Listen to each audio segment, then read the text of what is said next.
Good day, grade 12 learners. Welcome to today's history lesson. My name is Mr. Dixon. This lesson is brought to you by the Gauteng Department of Education in collaboration with Saibono Discovery Center. This afternoon, learners, we are going to do paper 2, history overview.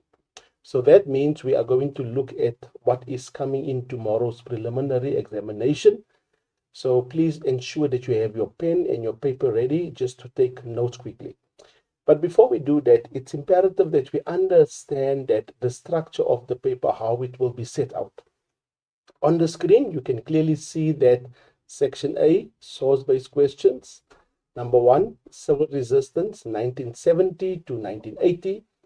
Then the key question focus here is the crisis of apartheid in the 1980s, meaning internal resistance. So that is the focus of question 1, basically. Then question 2, the coming of democracy to South Africa and coming to terms with the past. The question focus here is the Truth and Reconciliation Commission. Question 3 will be the end of Cold War and the New World Order, 1989 to the present. And the question focus is globalization as such. Then you will move over to section B. Section B, it is what we call the essay question. So the essay questions are as follow. Take note. On your question paper, it will not be number 1, but it will be number 4. Civil resistance, 1970s to the 1980s, in South Africa. So the focus here is the challenge of black consciousness to the apartheid state. And this is also what we know as the Steve Biko essay, basically. Others will abbreviate it, and then they will basically say it is BCM as such also. Then question 2, the coming of democracy to South Africa and coming to terms with the past. The question focus here is negotiating settlement and the government of national unity, basically. So all of us know that question 5 will be, take note, it will be the coming of democracy, meaning the road to democracy. This is what most of the people call this essay. Question 3, the end of the Cold War and the New World Order. The question focus here is the end of the Cold War and the events of 1989, basically. So those will be the 6 questions that will be posed to you. Now, please remember now, there are certain instructions how you should answer those 6 questions. Take note, 6 questions are posed to you. 3 of the questions is source-based questions. 3 of them are essay questions. And this is how you should answer it. Answer 3 questions as follows. 4.1, at least 1 must be a source-based question and 1 must be an essay question. The third question may either be the source-based or the essay question. You're advised to spend at least 1 hour per question. So what needs to happen here, learners, is that you must answer 2 source-based, 1 essay. Or you answer 2 essays, 1 source-based. So the question comes now, sir, if I'm scared that I might forget my essay questions, can I? Yes, you can start with your essay questions first. It is fine. There's no crime to it. But just remember that the numbering must be accurate. You can't be doing question 5 and then you number it as question 4. So your numbering must be accurate, basically. Then let's move over quickly to how you should answer source-based questions, because it's imperative that you must have the skill to answer it. So what we are going to do is we are going to look at the cognitive levels for the source-based questions. Take note that each of the 3 source-based questions are divided.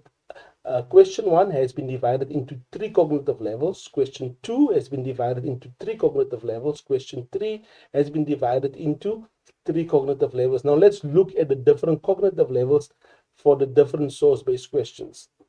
Level 1, meaning extraction evidence from the sources, define historical concept. Level 2, interpretation evidence from the sources, explain information, get it from sources. You must analyze evidence from the sources, and the mark allocation, it is basically 20 marks and the weighting is 40%.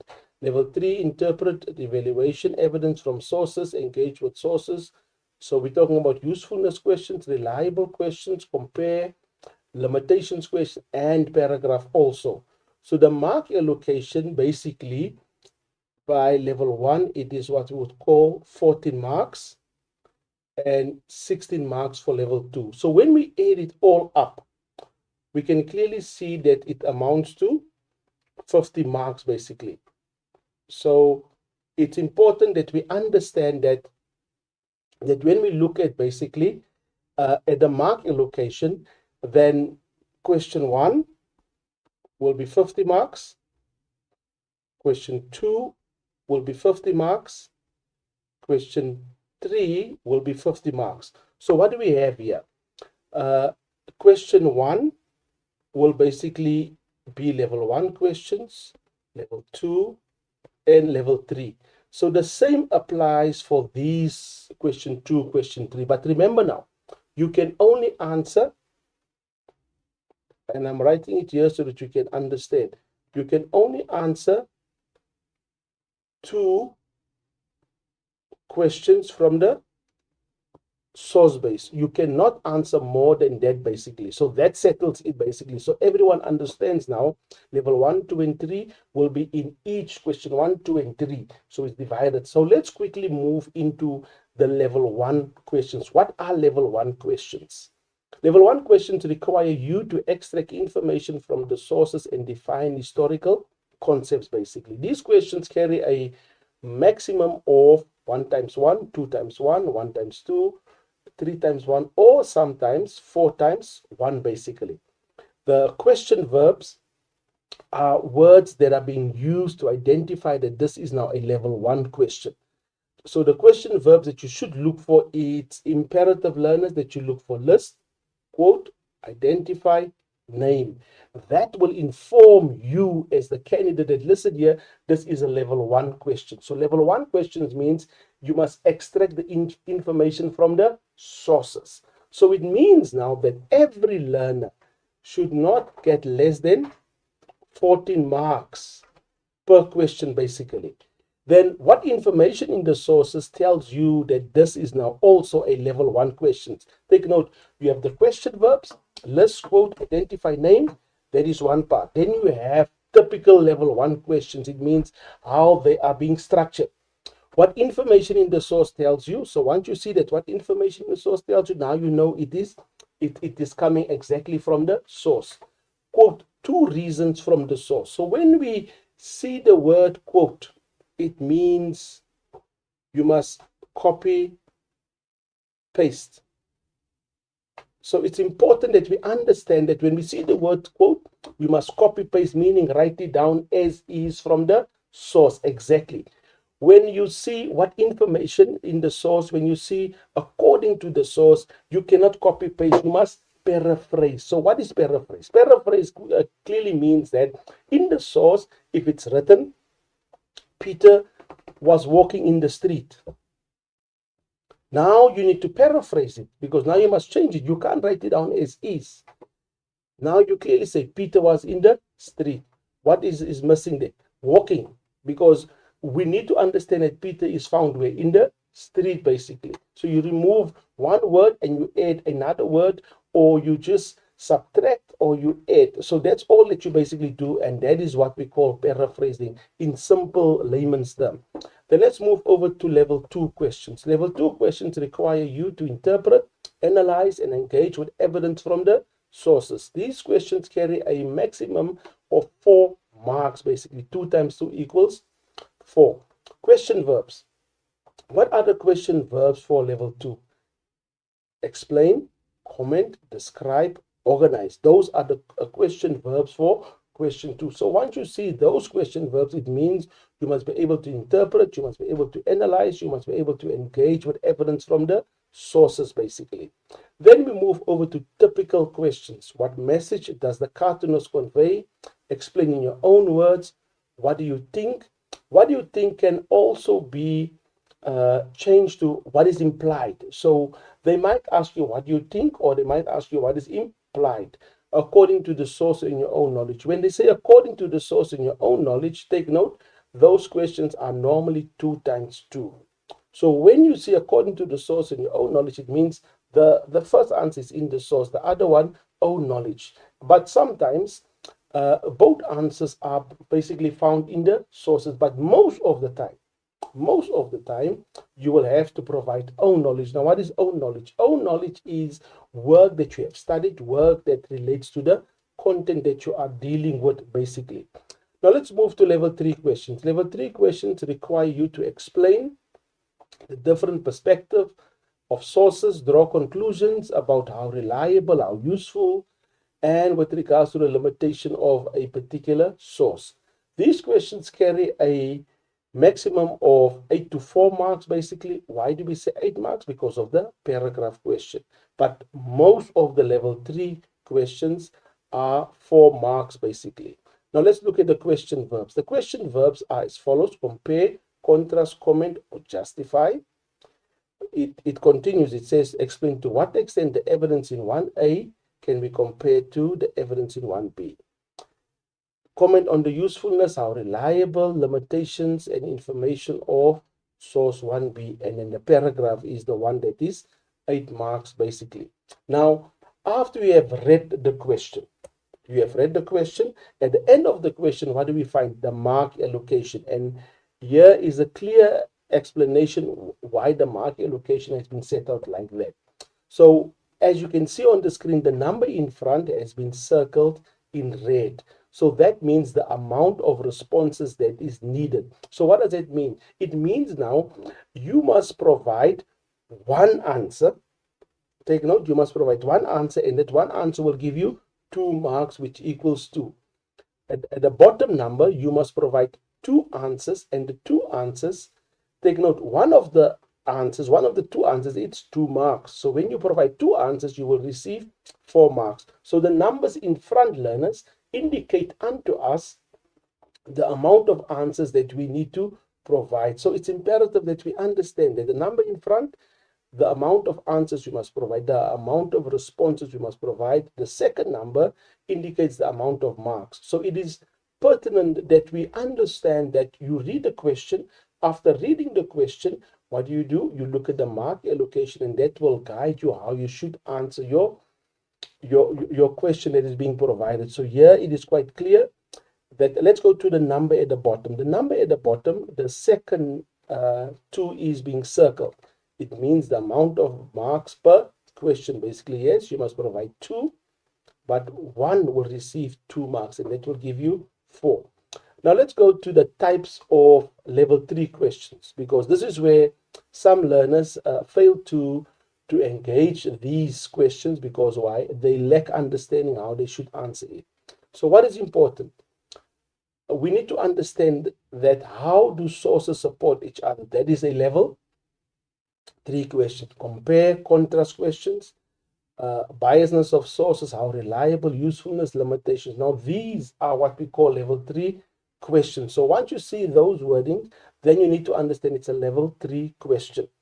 Then how do you answer support? Now take note. How does source 1A support source 1B? That is the question being asked.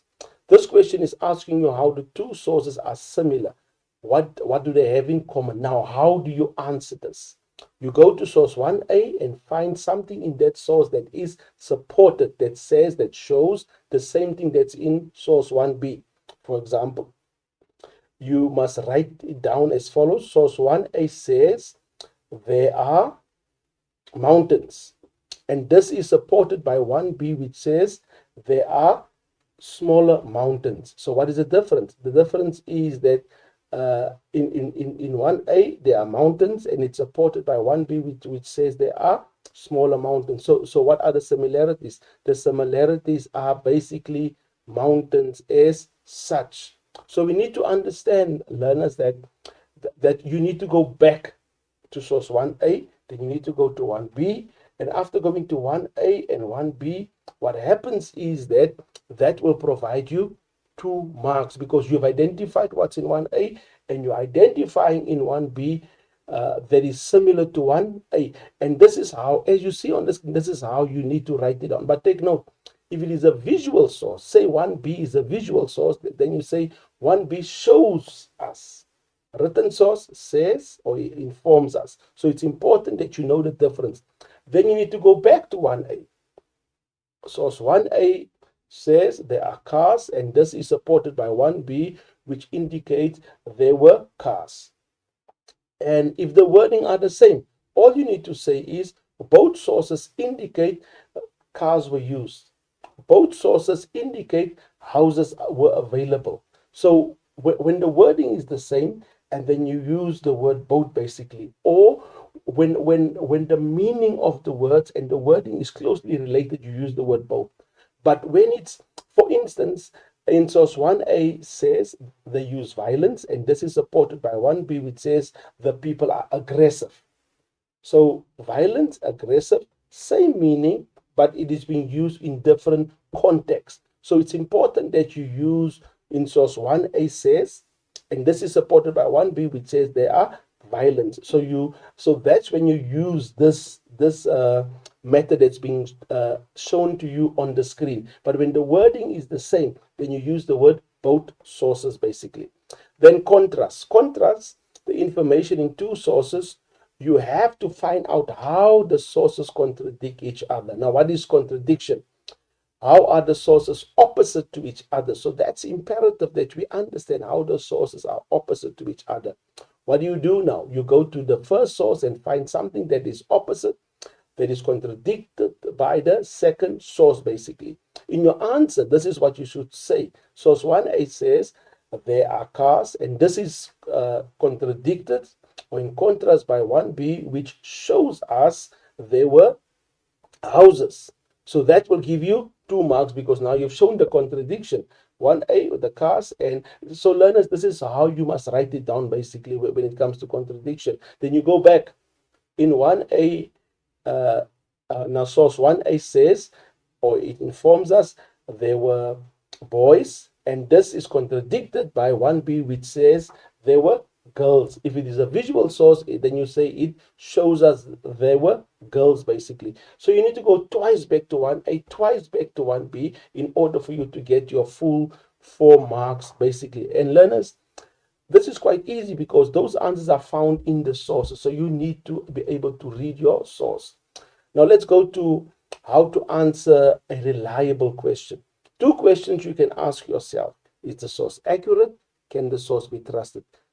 That is guiding you how you should answer it. And this is now how you will find your your answers basically. To find out how accurate and if the source can be trusted, this is now what will give you the answer. Who wrote the source? Simple. Now you write down Peter van Wyk wrote the source. When was the source made? And Peter van Wyk wrote the source in 1961. Why was it created? Peter van Wyk wrote the source in 1961 to illustrate unto us how the apartheid government were oppressive towards the people. And that, learners, will basically be the first. Now you can see clearly who wrote the source. It's 2 marks. When was the source made? 2 marks. Why was it created? 2 marks. So when you write, because learners normally what they do is they say the source informs us who the author is. No, you must say the source informs us that John van Niekerk is the author. The source informs us that now why was the source made basically. Now you must say the source was made to show the public, or the source was made to illustrate. And why was it created? And is the evidence in the source consistent with evidence from another source? Can it be corroborated or linked? So when we talk about is the evidence in the source consistent with evidence from other sources? Remember now, there's 1A, 1B, 1C, 1D, and that is what they're talking here. Is the source consistent with other sources? Now you must mention, yes, the source is consistent with 1B or with 1C because it informs us how the apartheid government oppress black people. So you need to mention it. What happens here is learners are just saying there's a date, but they're not giving the date. You must give the date. If you say there's a date, it means now that you must say there's a date, and the date is 1964, and that's it, because now you've mentioned there's a date. So when we look at reliable, the same way we look at reliable, the same questions is being asked when it is useful. Now, useful and reliable, they are asked in different ways. comment on how reliable is the source, explain how reliable is the source, and also take note, learners. With paper one, I have noticed that there was a question on usefulness, and the question was not comment, and the question was not explain, but can the source be useful? So that means now useful can be asked now in three ways now, basically. So it's important that we understand that these are the questions that you need to ask yourself to answer usefulness. How reliable is the source? Is it accurate? Does it mean what it says? Can it be corroborated? Who produced it and why was it produced? So these are the four questions that will lead you. So how do you do that? You go to the caption. The caption normally informs us who produced the source and why was it produced. You go to the now to the source, and you summarize what's in the source, basically. And by summarizing what's in the source, there you have your two answers already. So learners, it is quite easy to answer how reliable is the source, how useful is the source. All you need to do is read the sources, and that will enable you to answer them properly. So let's go to the limitations. This kind of question points to the quality of the source. That's the first thing that you must understand. It's not answering, but it points to the quality of the source. Can it be trusted? Is it reliable? So you will be looking at things like, is the source biased? So what is bias? Bias means it's from one side, it's one person's opinion. Is the source reliable? Remember now, there must be a date. If the source is not reliable, and then if the source is not reliable, learners take note, because there's no date, there's no author. So you must now say, explain the limitations to the source, meaning there's no date, meaning there's no author, meaning there's no clear description. And what I'm doing is I'm giving you the answers how you should answer this limitation question. For example, the source can be limited because only one person presented their side. Now you mention who the side is. You can't just say the source is limited because only one person presented the side. You must say the source is limited because only one person presented the side, and that side came from the apartheid government, basically. So it's important that we are clear and distinctive when we come to our answers. Or the source can be limited because the source is not accurate and consistent with other sources within that particular question being asked. Now let's go to the paragraph quickly. So it's important, learners, that we understand that the paragraph is worth 8 marks. It is assessed, and they use a holistic analytical rubric to mark this particular question. The question is phrased so that it is a level 3 question. For example, this is how they phrase it. Explain the role, impact, causes, effects, or significance of a particular historical question by using the sources and your own knowledge. So that's how they phrase this particular question. Meaning now, from the 4 sources, 3 of them always answers the question. Why do we say 3?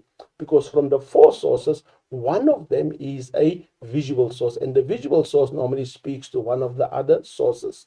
So when answering source 1A, 1B, 1C, 1D, you can even basically put 2, 2, 2, 2, or you can say 3, 3, 3, 3. So if you answer now source 1A, 1B, 1C, 1D, and then you must underline what's answering the key question. Now take note. We said that the paragraph question relates back to the key question, meaning that your paragraph question is basically your key question. So when you are busy with 1A, underline what is answering the key question. Now, where do you find the key question? The key question is the wording in bold before they say question 1. I will show you now once we get to it. So remember, it's the wording in bold, and underneath is it the key question, now the question 1 or question 2 or question 3, basically. So very important, learners, that we need to use the sources as a guideline. We cannot copy paste the sources. The minute you copy paste the sources, the minute you write it down as is, you will be discredited, meaning you will get 0 marks. Learners, it is also important when we look at how you should answer, it's a paragraph. It is not a bullet format of answering it, but you need to write it. The sentences must flow into each other. So it's important that we understand that. So now we have gone through the skills of answering source-based questions. So now we will move over to how you should answer your essay questions. Let's move quickly how you should answer your essay questions. Essay questions require learners to take a stance. That's the first thing, and to develop a relevant and coherent line of argument. So it's pertinent that we understand that question quickly. That learners must require in order to make sure that you understand what is a stance. We will go through the different steps, and to develop a relevant, coherent line of argument, we will go through those steps also. So the line of argument must be supported with relevant historical evidence that is organized and connected chronologically to the question being posed, basically. So when we come to chronological order, chronological means A, B, C, D. Chronological doesn't mean D, C. No, no, no, no, no, no. It starts by A, B, C, D. That is what we call chronological. Then essay questions tomorrow will be asked in the three ways that's indicated here. Now, this is not in any chronological order. It can be that question 4, which is BCM, can be explained to what extent. Question 5 could be critically discussed. Question 6 could be, do you agree? So these are the three different ways how they will be asking the questions. And as we can see, this is the stance that we need to take basically. Critically discuss, approve. One can approve, one can disapprove. Do you agree with the above statement? One can agree, one can disagree. Now, critically discussing, do you agree? They give you a statement. After giving you the statement, then they say critically discuss. So when they give the statement, they say, do you agree? So when it comes to explain to what extent, then they start off, explain to what extent. So the stance that you should take is to a less extent or to a greater extent. We will go into detail how your introduction should look like, how your conclusion should look like in order for you to draw a proper introduction, a proper conclusion, basically. Now let's go further into the introduction. Remember now that the introduction should be clear to any person that's marking that particular answer. Number one, what is the direct response to the question? That's the first thing that they ask. The reason why you took the stance. So remember now that what is the direct response to the question? It means now that you take your stance and you are elaborating why you took that stance. Then reason why you took the stance. Now remember, reason is basically examples of the topic that is in the content already. So you must know your content in order to write down your reason. So the reasons is just 1-2 examples of what you are going to talk about, basically. The line of argument, it is going to be followed in the rest of the essay, what the essay is going to prove. So it's important, learners, that we understand that there are 3 phases in the introduction. Now some would say, sir, you're saying there are 3 sentences. No, I'm saying there are 3 parts, but in the introduction, the direct response, which is the stance, and you elaborate, and the reason. So the reason can be 1 to 2 sentences. Then the last sentence is basically the line of argument that is going to be followed. So I will explain more into detail and show you the example, and you will be able to have a better understanding pertaining to that. Now, step 1. This is now by answering the introduction. Step 1, stance and refer to the question. So that we will explain more in detail. Take note the stances that you can take. If it is to, do you agree? Then you say one can agree, one can disagree. You can say if it's to what extent, to a large extent, to a lesser extent, to a large can be to a greater also, approve or disapprove. Step 2, reason. So you take from the content and then you use that as your reasons why you decided to take that stance. Then step 3, orientation, provide historical evidence which content is going to be used. So now you're going to inform us what you are going to discuss pertaining to the stance that you took, basically. Now, it's important that we understand that it's first the introduction, with its 3 parts. After introduction is what we call the background paragraph. So I normally suggest that you only use 1 background paragraph, but sometimes you are forced to do 2 background paragraphs. So my proposal to you is just take 1 background paragraph. If you can't, 2 is the maximum that you would go to. So after your introduction, it's the background paragraph, then it's the body. Now, please take note, the body must contain all relevant material. The relevant material is basically the content that should be in there. And every paragraph answering the question being posed, the peel method must be implemented. So I'll explain to you now what is the peel method again. And very important, all the body paragraphs should be well structured. It must be in chronological and coherent manner, displaying good information unto us.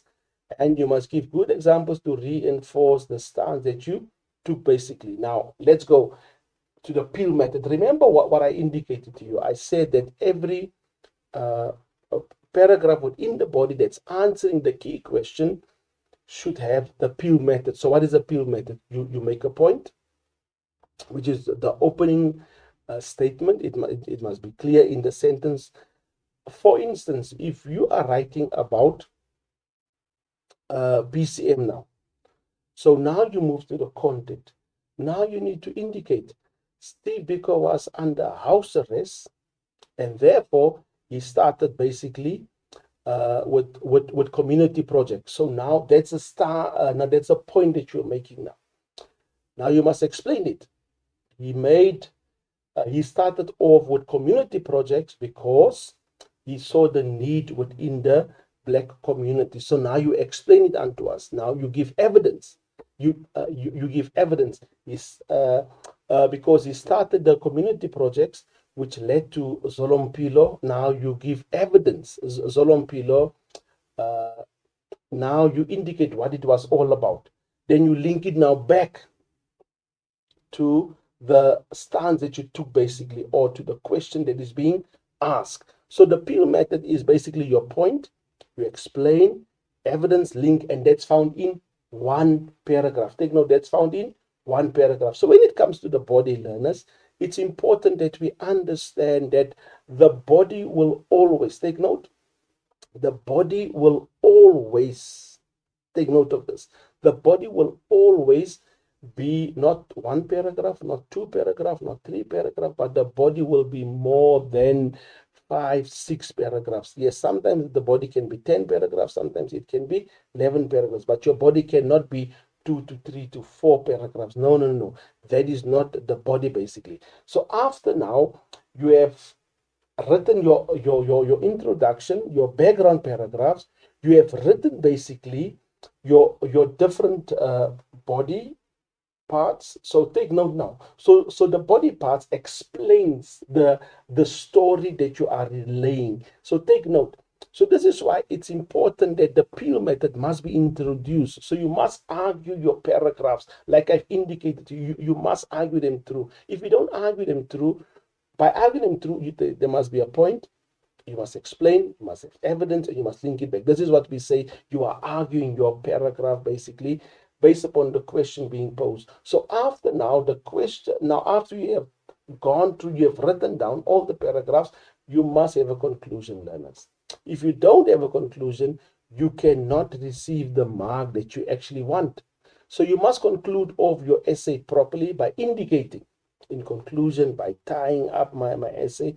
And this I will be explaining once we get to the paragraphs. Now to the essay part, I'll be explaining more in detail how you should conclude your particular essay. So let's sum up quickly how your essay should look like. There must be introduction, your background paragraphs. You will not be penalized if there's no background paragraphs. Let's get it clear first of all. Then there must be body content, basically. So the body paragraphs, it's not 1, 2, 3 paragraphs. It's basically you informing us about what is transpiring, basically. Then there must be a conclusion, and that sets up the essay that you are going to write. Now, learners, let's quickly go for a break, and on our return, we will be moving into the content of the questions that you should answer, meaning we will be talking about what you should know for tomorrow, basically.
Welcome back, grade 12 learners, to today's paper 2 history overview. My name is Mr. Dixon. This lesson is brought to you by the Gauteng Department of Education in collaboration with Sibono Discovery Center. So before the break, we were discussing the cognitive levels of source-based questions, how you should answer a source-based question. And we have also explained to you how you should answer your essay question. So basically, we have dealt with how you should answer your source-based questions, how you should answer your essay questions. So now we're going into the content. What should you know now? Because you have the skill already how you should answer it, but now you need to indicate what you should know in order for you to answer this particular question. Now, the first question, as you can see on the screen, it's written internal resistance to apartheid in the 1980s, section A, question 1. So this will be your question on the content that you should know. The first bullet talks about government attempts to reform apartheid in 1982, Urban Bantu Authorities Act, the tricameral system. Now let's quickly talk about the 1982 Urban Bantu Authorities Act. That act basically was introduced for a particular reason. That P.W. Botha at that point in time was the last prime minister, and he indicated and he said that South Africa is under attack, and that attack we will be dealing with as we continue. So he introduced what we call total strategy for the attack that South Africa was under, and that attack he claimed to be they were attacked under from the communists basically. Now take note, learners. In order for us to understand what attack P.W. Botha was talking about, we must understand that before World War II, South Africa received Namibia as a country because they defeated the Germans in Africa. And Namibia became a province of South Africa. This was after World War I. Take note, I said before World War II. So after World War I, South Africa received Namibia as a gift, as a province to become part of South Africa. Yes, for me and you, that's from South Africa, for us to travel to Namibia, there was no need for a passport. So what was the name? So the name changed to Southwest Africa after World War I. And because of that, on top of Namibia was Angola. So there was, after Namibia received their independence in 1975, Angola became a communist country. And because they became a communist country, the capitalist organizations or political parties was fighting against the MPLA, which was a communist section that took over the country. And if communism succeeded in Angola, it would spread into Namibia and then into South Africa. So for that reason, P.W. Botha was trying to camouflage apartheid, basically. He was trying to paint it. So the first thing that he did, the first strategy that he implemented was the 1982 Urban Bantu Authorities Act. So the word Bantu can be changed also to Black Authorities Act also, basically. So it's important that we need to understand that the 1982 Urban Bantu Authorities Act allowed councillors to be established in South Africa in the different townships.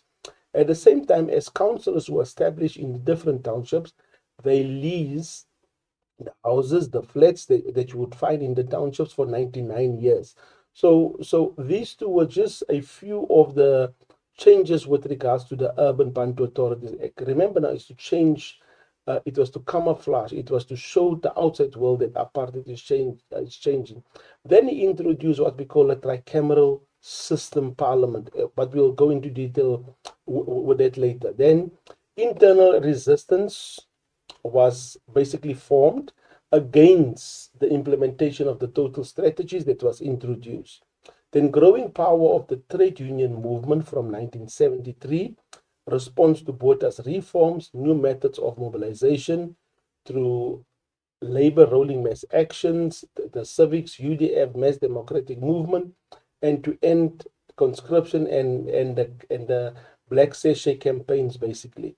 So when we look at the crisis within South Africa moving into the 1980s, The National Party, the leader was P.W. Botha, believed that there was a total onslaught against South Africa.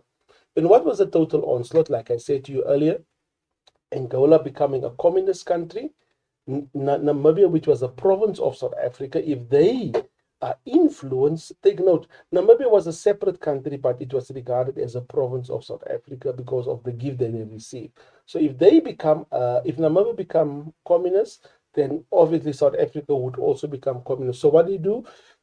He introduced total strategies. So the total strategies, the first part was to reform apartheid. Like I said, in 1982, he introduced what we call the Urban Bantu Authorities Act, or the Black Authorities Act. Then repressive opposition. It means now fighting against people that's oppressing the reforms. Then Botha then introduced in 1983 what we call a tricameral parliament system as such. Now take note, learners, that the tricameral parliament system had three houses. The first house, House of Delegates, which belonged to the Indians, House of Representatives, which belonged to the Coloreds, House of Assemblies, which was for the whites. Now please take note, learners, that the House of Delegates and the House of Representatives, Indians and Coloreds, they were in Parliament but had no say. So what did that mean? It means that the Indians and Coloreds were used as puppets per se, basically. Yes, Indians and Coloreds could only vote within the different townships where they found themselves, basically. So if you were basically from Chatsworth in Durban, which is still an Indian township, and then you can only vote there. If you were from Lenasia, you could only vote in Lenasia, basically. If you found yourself basically in Reveille, in Eldorado Park, or in Annandale, which are predominantly colored townships, and then you could only vote within that place, basically. Then the whites had the say with regards to the law of South Africa as a country, basically. Then blacks were excluded. Now, why did they exclude blacks? They excluded blacks because if blacks became part of Parliament, they were in the majority, they would outvote them. They also excluded blacks because remember now that Hendrik Verwoerd came up basically with the homeland. We introduced the homeland system, basically. So what happened is that they believe that blacks must go and vote in the homelands, for example, Zululand, Vendaland. So these are just examples of the homelands that were created by the system of apartheid. So for those two reasons, blacks, if they become part of Parliament, they would be in the majority, outvote whites. Blacks must go vote in the homelands, in the reserves that were created for them. Like the Zulus must go to Zululand, Vendas must go to Venda, basically. And that was now what we call a tricameral parliament system. This was now the reform of Botha. So take note, learners. So what happened is that after now that was introduced, it's important that we understand before we go into the examples of source base. We need to understand that after Botha introduced the tricameral parliament, the UDF was established also in 1983. And as they established the UDF, it's pertinent that we understand that the UDF was established through Dr. Reverend Alan Busak. So he was the leader now. So from there, from the UDF, other organizations came from, basically. Now take note, the UDF was established through the leadership of Dr. Reverend Alan Busak, but people like Archbishop Desmond Tutu were part of the UDF also. Reverend Frank Jakane was part of it also. Dominee Beyers Naudé was, now Dr. Beyers Naudé, Dominee Beyers Naudé, he was a white Afrikaner person that was also part of the UDF, fighting the system of apartheid. Now take note, from the UDF would derive now the civics. The civics were found in the different townships. And from there also, we need to understand from the civics, they were fighting the bread and butter issues. Basically, if they put off your lights, they would fight for you and they would ensure that your lights is being put on, basically. Then they were basically looking at the municipal services that was not good enough at that point in time. Then at the same time also, take note, in 1984, 485, COSATU came into the forefront, and COSATU was established under the leadership of our current president, Cyril Ramaphosa. So I'm mentioning these things in order for you to understand the content that you should have with regards to tomorrow's topic, basically. Because what they can do is they can ask you on the tricameral parliament, they can ask you on COSATU, they can ask you on the civics, and they can also ask you on COSAS also. COSAS was basically for the students, basically. And that was now the students under COSAS, it was the SRCs at school level, and then we found that, now that the other organizations were at university level also. So after the COSAS also, we need to understand that it was not only, take note, the COSAS, the civics, the UDF, that was a combination of different people, different colors, Indians, colors working together. But then under the white people, there were two organizations. It was the End Conscription Campaign. Now take note, the End Conscription Campaign was, now we need to understand what does it mean to end conscription. We need to understand what does it mean, what does conscription mean. So when we look at the word conscription, conscription meant basically that if you were a white male and you were in grade 12, they would come in October, November to your school, deliver the letter to the principal. The principal would inform the parents that Peter must go to, now Peter must join the military service, for instance, in Potchefstroom or in Oudtshoorn, basically. So that means now if you were white, you were male, you had to join military service the following year after you are done with grade 12. That was now the conscription. Now to end conscription campaign means white males got up against the conscription campaign system, basically. And they were fighting that listen here, it's not necessary that all whites must be part of the army services. So what they would do is the conscription was sent white males into the townships as the army base, and they would receive training as that. So the group that started the end conscription campaign was to stop that whites must go into the army services, basically. Then you need to now be able to answer those questions. Why did they have to end that conscription? So question can be asked only on conscription. Then we find out that the black Sash, which was basically started in the 1950s, it continued right through, where the black Sash was basically white women with a black ribbon, and that black ribbon was classified basically as a sachet, basically. And the black Sash, they fought against the systems of apartheid also in the 1980s. So I'm just giving you a brief overview in order for you to have a clear understanding what they could ask you tomorrow. So you need to be familiar with all the topics that I've just mentioned to you. Now let's quickly go into the source-based question, which is question 1. Source 1A, I'm going to read the source and the answers just to show you the type of questions that you will be confronted with tomorrow. The source below explains the reasons why P.W. Botha, President of the Republic of South Africa, introduced reforms in 1983. In early 1983, Botha attempted to ease the mounting pressures on the country by introducing some piecemeal reforms to the apartheid policy without relinquishing, giving up white minority control. He scrapped what he called outdated and unnecessary apartheid status laws, such as the outlawing of mixed marriages and sex across color line, to present a new image of a reformist change to the world. It almost succeeded.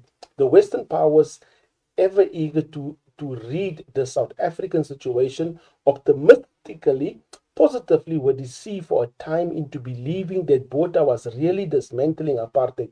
But on a close examination, when Botha unveiled constitutional changes, he intended making it become clear what he had in mind was not reform, but rather a reformation, restructuring of apartheid. He set out his plan to establish a tricameral parliament in which the mixed race, colored, and Indian minorities would have separate chambers to legislate their own affairs, while the existing much larger whites-only House of Assemblies would deal with both white issues and the nation's general affairs. The huge black majority, meanwhile, would get nothing beyond the right to vote in their remote tribal Bantustans, which was the homelands. The municipal council would run their separate black townships in so-called white South Africa. But even these urban councils were not autonomous, free. The legislation enabled the white minister to remove members, appointed others, or dismiss the whole council and appoint a new one. It meant that black councils had to implement government policies rather than be responsive to their electorates. So let's go to the question quickly. 1.1 referred to source 1a. Name two apartheid status or laws in the source that P.W. Botha scrapped while introducing reforms to the apartheid policies. Learners, it's important that you read your question properly. Underline key words within the question in order for you to answer it properly. So the question here is name two apartheid status. Now you look for the word status or you look for the opposite word. I know if I can rethink or if I can rephrase, status actually means laws. So here's the answers as follows. It says mixed marriages is one, sex across color line is another one. Then, so it's the two answers that they are only asking you. So let's go to the next question, 1.1.2. Explain what is implied by the statement. What he, P.W. Botha, had in mind was not reform, but rather a reformation, a restructuring of apartheid. Look at the mark allocation, 1 times 2, meaning I must provide one answer. And the answer is as follows. P.W. Botha's intention was not to dismantle apartheid, but to reinforce, revamp, renew, restructure it in a different way. If you only said to reinforce it in a different way, right? If you only said revamp, right? If you only said renew, right? If you only said restructure, right? So we are giving you different ways how it should be answered, basically. Another answer is P.W. Botha's intention was to ensure that the white minority would retain their political power, basically. Another answer, P.W. Botha wanted to create the impression that the minority groups would include the power-sharing government. Another answer, P.W. Botha intended changes were cosmetic, as whites would still deal with white issues and also have a say over the majority issues. P.W. Botha wanted the party to look less discriminatory to the outside world, basically. Any other relevant answers pertaining to the question that's being posed, basically. Let's go to the third question. 1.1.3, define the term tricameral parliament in your own words. Take note, learners, when they say in your own words, it means from the dictionary, basically. Take note, this is what we call a level 1 question. When they say in your own words, define the term, it's a level 1 question, basically. Then when they say define it in the context of the internal resistance, then becomes a level 2 question. Now let's look at the answer being provided. The tricameral parliament was a 3-chamber parliament for white, colored, Indians representatives, while Africans were excluded. The tricameral parliament had 3 separate chambers where colored Indians representatives were made to believe they could oversee their own affairs, while white dealt with the affairs of all. So those are the 2 answers that are being, any other relevant responses would be also accurate also, basically. Then let's go to the next question of source 1a. Using the information in the source in your own knowledge, explain why you think the black majority was excluded from the new legislation. Now look at the mark allocation. 2 times 2 equals 4, basically. Now let's go to the answers quickly that is being provided here for us. The first one, a provision was made for them to vote in the Bantustans, municipal local councils. The National Party granted them political rights in the Bantustan. So that will give you 2 answers, basically. If you only wrote Bantustans, it's 2 answers. If you only wrote municipal, 2 answers. Local council, 2 answers, basically. Then the next answer, it will give you 2 marks. If included, they would outvote the white voters who were in the minority. Next answer, if included, they would change the apartheid laws and address the inequalities.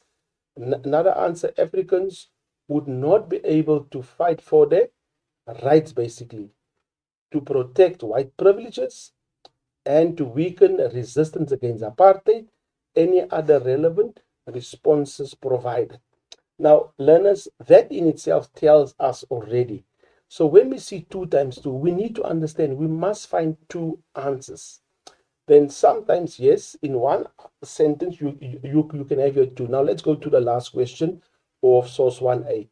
1.1.5, identify 4 legislative powers in the source that the white minister had over black urban councils. Now take note, 4 times 1. Remember what I said, level 1 questions can be up until 4 times 1. So it means I must provide 4 answers and each one will be 1 mark basically. And answers are as follows: remove members, appoint others, dismiss the whole council, and appoint a new one. So those are the 4 answers. And take note, it is exactly because why we need to identify them from the sources, basically. Now, learners, that was just a overview of how question 1 could look like, basically. And I've only dealt with one source base because of time constraints. Now, let's move to the next question, which is question 2. The next question 2 is called the Truth and Reconciliation Commission, and this will be question 2. Now let's look at examination bullets. Let's look at the content that you should know for the TRC basically. We need to understand that the TRC was a court-like body assembled in SA after the end of apartheid under the leadership of Archbishop Desmond Tutu. Now, after the ANC won the election, our current president then, Dr. Nelson Mandela, asked that, listen here, that we need to look at the truth behind the system of apartheid. And he asked Archbishop Desmond Tutu to be the leader, basically, of what would call the Truth and Reconciliation Commissioner. Now, take note, anybody who felt that he had been the victim of violence could come forward and be heard at the TRC. That was the first part. The perpetrators of violence could also give public testimony and request amnesty from prosecution. Now, let us just stop there, basically. It's important that we understand that Archbishop Desmond Tutu was the leader of the Truth and Reconciliation Commission. That's the first part that we need to understand. The second part is that he was not the only one. There was a commission. It was a committee, basically. Dr. Alex Bowring was the vice chairperson, and there were other members also that was part of this also. So bullet number 3 says the perpetrators of violence could also give public testimony. Now take note, there were 3 committees. The first committee was basically to verify basically was this crime politically or not. So that was the first committee that was basically established there. Then we had a second committee where so the first committee was basically if this offense, if it is politically inclined. Take note, if the crime was politically motivated, then it qualified basically. Now you move to the second phase. So the second phase basically, now you appeared before the TRC. The third phase was basically where you receive what we'd call rehabilitation, or they would actually pay you out basically. So those 3 committees was the phases that you had to go through before. Now take note, 21,000 people applied to be heard by the TRC. From the 21,000, only 7,000 people basically their crimes were classified as basically politically motivated. But from that, only basically just underneath 2,000 of them basically they receive what would call amnesty basically. So now we can see from 21,000, 7,000 those crimes were politically motivated, but just under 2,000 basically those people receive amnesty basically. Now, in order for you to receive amnesty, take note, the crime must be politically motivated. Take note, you must give full disclosure, and then you receive amnesty basically. And this is why when we look at bullet number 4 and request amnesty from prosecution. So when you receive amnesty, it means the court of law cannot prosecute you. So what was the TRC was basically based on restorative justice, not on retributive justice. Take note. So the president then, Dr. Nelson Mandela, requested basically that we must not focus on retributive justice. Retributive justice actually means punishment, like with the Nuremberg trial. The Nuremberg trial was basically the German generals, they were sentenced to death basically. So our president Nelson Mandela indicated, let's look at restorative. Let's try to restore the injustice of the past. Now the TRC was basically based from 1960 basically up until 1994, and that was the years that we should look into of the crimes that were committed basically. Now take note, the TRC was a crucial component of the transitional to full and free democracy in South Africa basically. It was a public forum, and procedures were broadcast live on television. For instance, if the incident happened in Shawelo, and then they would use the community hall within Shawelo, and when they use the hall there, then the whole proceedings would take place there basically afterwards also. So it's important that we understand that the TRC was basically to restore the injustice of the past. The starting date 1960 to 1994, and the three committees. It's important that we understand the three committees, the three different phases. You applied to be heard by the Truth and Reconciliation, which was 21,000. Then you appear before the committee, and then the case continues like a court case. And then if you received amnesty, and then you would receive rehabilitation, or you would receive money for your loss that you occurred because of the incident that occurred basically. Now let's quickly go into how the sources could look like basically. Now take note, with the Truth and Reconciliation Commission, they would look at a particular event that occurred, and then they would focus on that. Now take note, if they heard basically 7,000 people, so it means now from the 7,000 they would select one, and this is how the question on the TRC is basically based. They select from the 7,000 role players. In the past, they were looking at Archbishop Desmond Tutu. They would look at the people that were killed during that whole process, how the TRC dealt with those cases basically. And it's important that we understand that the TRC, it is an open question, and you need to be reading a lot pertaining to the TRC in your spare time also. But let's go to the source quickly. We are looking at source 2B. The poster below was produced by the TRC. It invites both perpetrators and victims to appear before the TRC and testify about human rights abuses that were committed between 1960 and 1994. Now, this is a visual source. This is the caption, because the caption might be too small for some people, and we have just enlarged it in order for you to view it. Now, let's go into the visual source itself. If your mother was tortured, father murdered, and the children abducted, would you be silent? That's now, I'm reading from the visual source. I'm going now to the right-hand side. Let's speak out to each other by telling the truth, by telling our stories of the past, so that we can walk the road to reconciliation together. Now, I need to read the entire source in order for me to answer this particular question. The truth, the road to reconciliation, basically. Now, let's go to the question. The questions that are being asked. So 2.2.1, why did the TRC decide to produce this poster? Take note, if we can rephrase back to our first session, is this level 1 or level 2 question? This is a level 2 question basically. Look at the mark allocation, 1 times 2. How many answers? 1 answer you can provide, but we are going to give you more than that.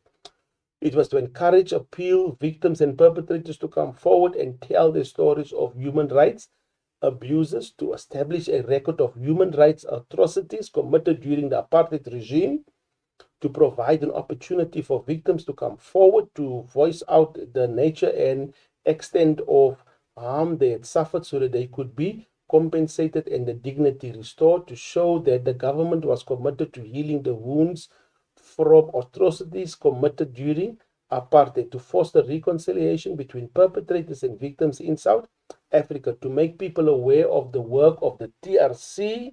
Any other relevant response to the question? Now let's look at the next question, 2.2.2. Comment on why you think the TRC used the words If your mother was tortured, father murdered, would you be silent on the poster in the context of the TRC hearings?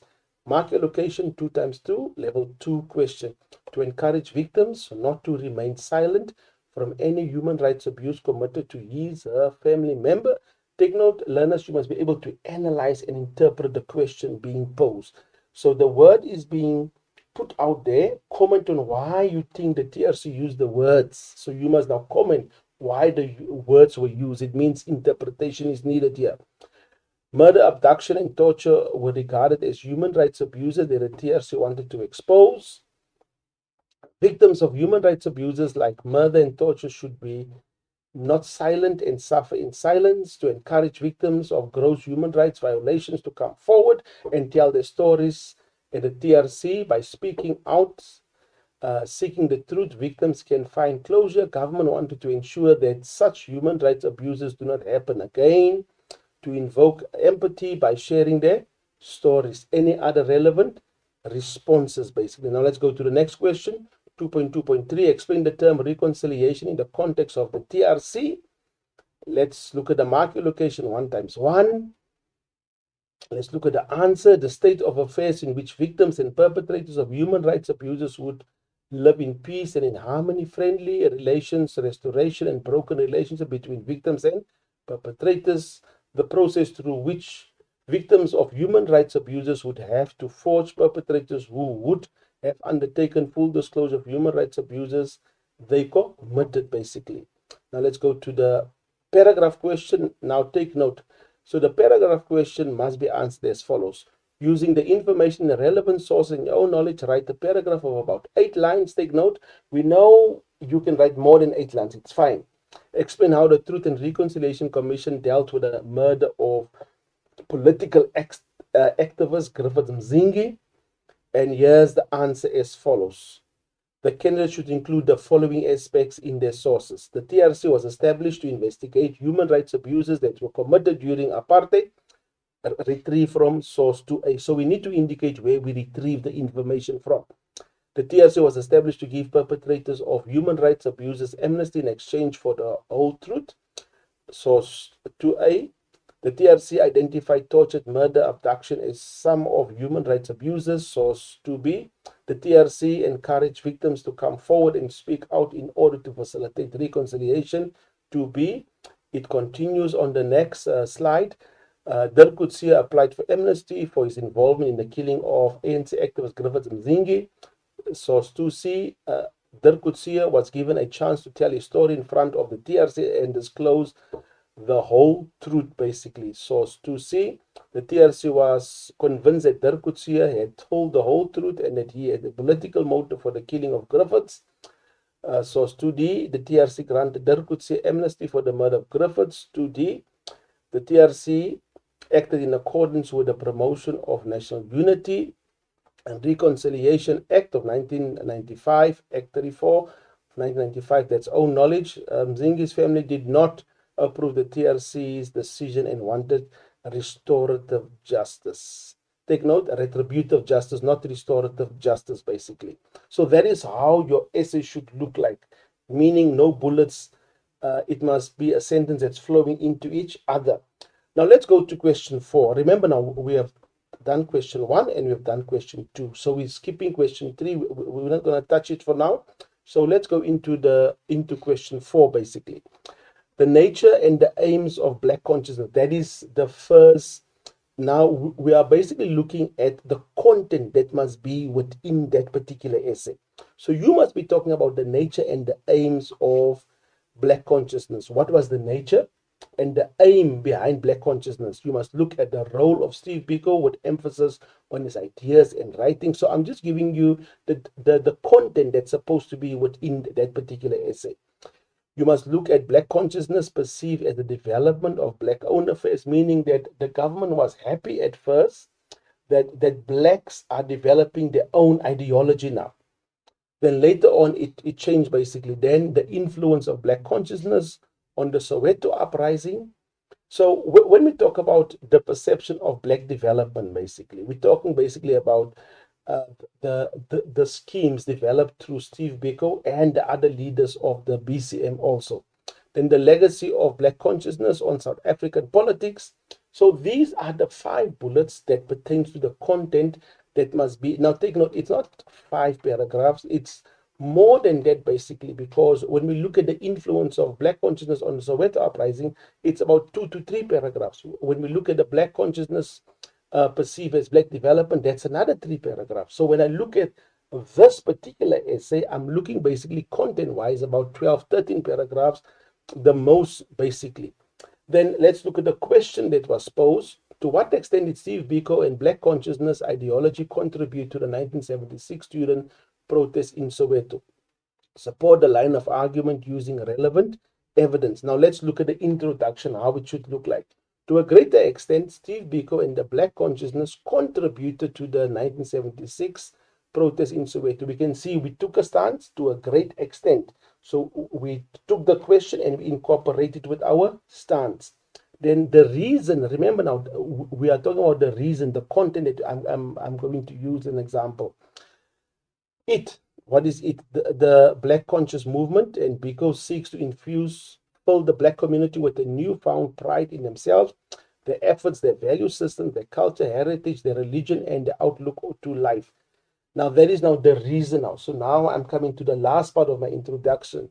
In the next paragraphs, we will be explaining how Steve Biko and the Black consciousness contributed to the 1976 protest. So this is an example how your introduction should look like, basically. Now let's go to the conclusion, how the conclusion should look like. In conclusion to my essay, I indicated to a greater extent how Biko and the Black consciousness ideology contributed to the 1976 protest in Soweto.